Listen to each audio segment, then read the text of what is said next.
eficaz.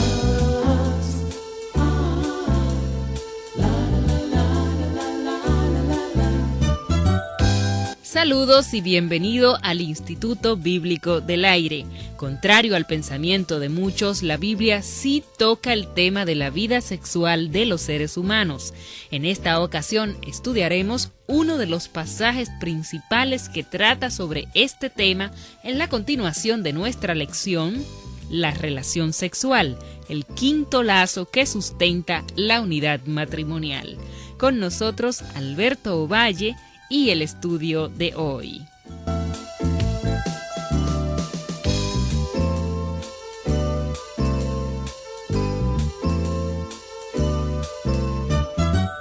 Gracias por encontrarse con nosotros en el Instituto Bíblico del Aire.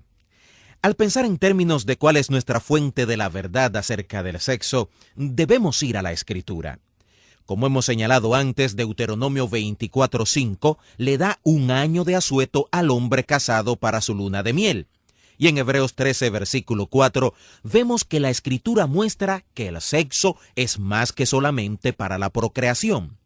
Y tome nota del pasaje en la Escritura que, a mi parecer, es uno de los más adecuados acerca de las intimidades del matrimonio. Jesús no comentó nada acerca de este tema, pero Pablo comentó algo de las intimidades del matrimonio mientras contestaba una pregunta que le hacían los cristianos de Corinto. Cuando usted llega a 1 de Corintios 7, puede decir que llega a otra sección en el libro. Pablo empieza el capítulo diciendo, en cuanto a las cosas que me escribisteis, y entonces habla acerca de las cosas de las cuales se le habían escrito. El capítulo del matrimonio es un capítulo fascinante. Y mientras esté leyendo o pasando por el capítulo, se dará cuenta que Pablo está contestando las preguntas que le habían hecho los corintos. Ahora, cuando profundiza en estas respuestas, puede usted ver algunas de las porciones que nos sugieren cuáles fueron las preguntas que hicieron. Creo que el versículo 26 de 1 de Corintios 7 debería estar al lado de cada versículo en este capítulo. Pablo dice en el versículo 26, «Tengo pues esto por bueno a causa de la necesidad que apremia o el peligro presente». ¿Cuál era el peligro? Aparentemente era la persecución. En los primeros 300 años de la historia de la Iglesia, los primeros cristianos vivieron bajo la amenaza de la persecución, y no es difícil imaginar que si usted estuviera siendo perseguido o expuesto a ser alimento de los leones, fuera más fácil para usted si no tuviera esposa o hijos de qué preocuparse. Usted podría soportar cualquier cosa, pero ¿qué le pasaría a su mujer y a sus hijos? Eso podría ser insoportable. Así que a Pablo le hicieron preguntas como esas a la luz del peligro presente. También le hicieron preguntas como, ¿deben nuestros jóvenes casarse ahora como en los buenos tiempos? La respuesta de Pablo fue no. Y él dice varias veces, hará bien al hombre quedarse como está. Así que, basándose en esa respuesta, le hicieron otra pregunta. Si ellos deciden quedarse solteros, ¿deberían tener contacto físico? Otra vez Pablo dice no. Si no va a casarse y por lo tanto no va a consumar esa relación sexualmente, no hay necesidad de quemarse con la pasión. Pero si no pueden controlarse o si ya están teniendo sexo, deben casarse. Es mejor casarse que estarse quemando. Básicamente él está diciendo que a la luz del peligro presente sería mejor que los solteros no se casaran.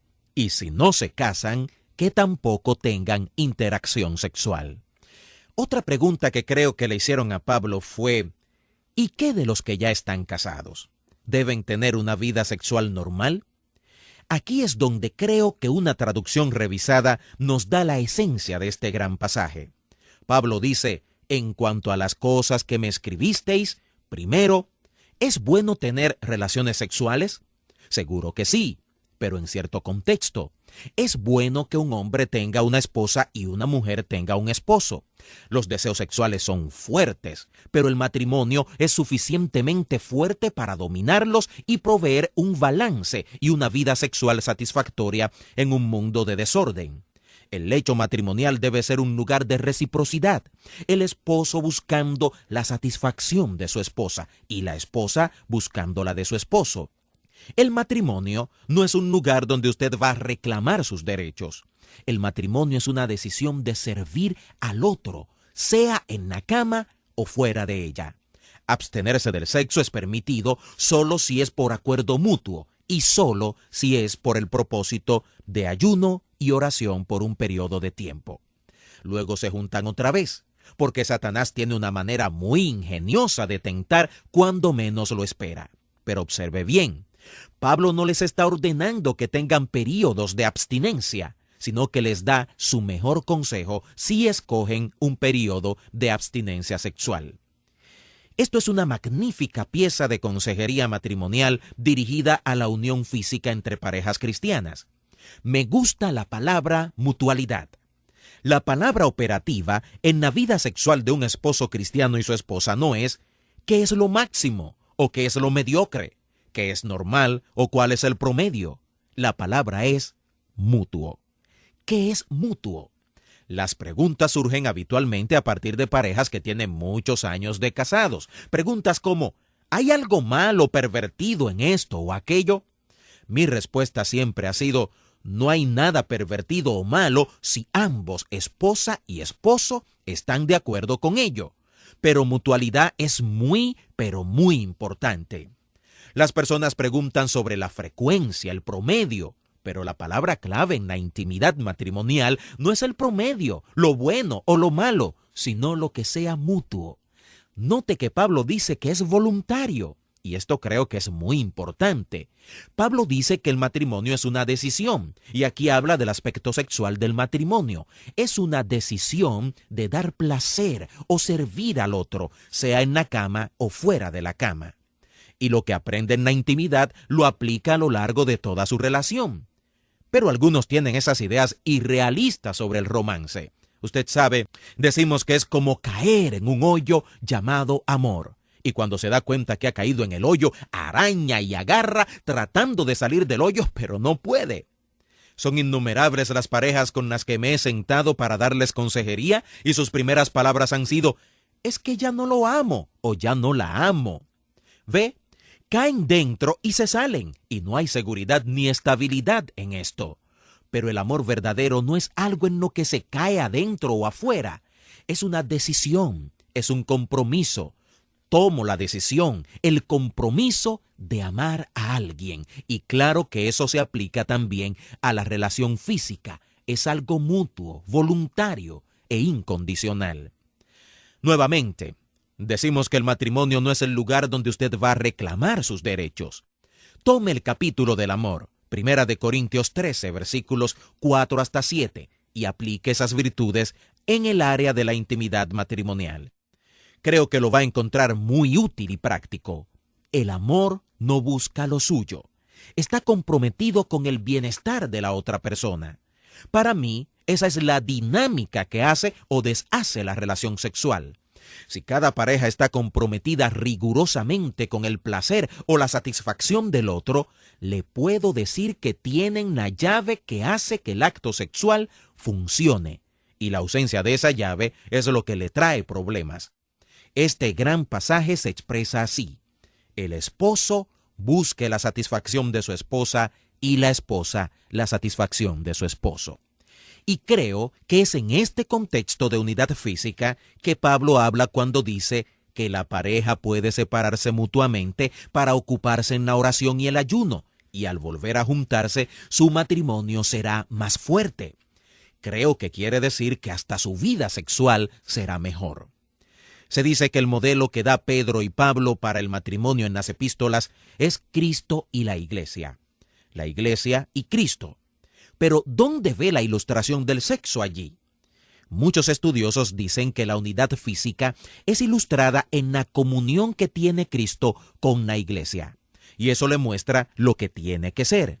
Tiene que ser una comunión total de dos personalidades completas que pueden ser ilustradas en la comunión entre Cristo y la Iglesia.